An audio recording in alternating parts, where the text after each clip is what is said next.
السلام علیکم ورحمۃ اللہ وبرکاتہ۔ الحمدللہ والصلاۃ والسلام علی رسول اللہ، اما بعد، اعوذ باللہ من الشیطان الرجیم، بسم اللہ الرحمن الرحیم۔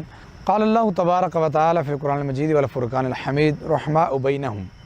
آپ علیہ السلام کے پیارے صحابی حضرت عمرو بن عاص رضی اللہ تعالیٰ عنہ ارشاد فرماتے ہیں، صحیح مسلم حدیث نمبر 6177 ہے کہ میں نے ایک مرتبہ آپ علیہ السلام سے پوچھا، اے اللہ کے حبیب، ای الناس احب الیک، آپ کو سب سے زیادہ محبت کس سے ہے، آپ کو سب سے زیادہ پیار کس سے ہے؟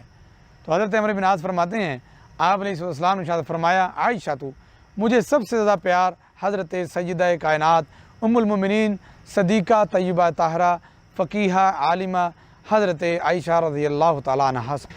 فرماتے ہیں، میں نے آپ سے پھر سوال کیا کہ من الرجال، میں آپ سے پوچھنا چاہتا ہوں کہ مردوں میں سے آپ کو سب سے زیادہ محبت کس سے ہے، آپ کو سب سے زیادہ پیار کس سے ہے؟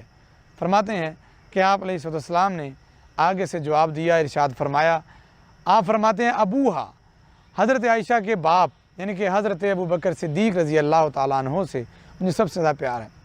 میں نے پھر پوچھا ثم ایون، پھر صدیق کے بعد آپ کو سب سے زیادہ پیار کس سے ہے؟ تو آپ نے فرمایا عمر، مجھے پھر صدیق کے بعد حضرت عمر فاروق رضی اللہ تعالیٰ عنہ سے محبت اور پیار ہے۔ حضرات اکرامی، صحابہ اکرام کی آپ علیہ السلام سے محبت یا کسی موقع پہ آپ کا کسی صحابی کو بیان کرنا یا کسی کے فضائل کو بیان کرنا، کسی کے مناقب کو بیان کرنا، کسی کی تنقیص نہیں کرتا، کسی کی شان میں کمی نہیں کرتا۔ ہم تمام صحابہ اکرام سے محبت کرنے والے ہیں۔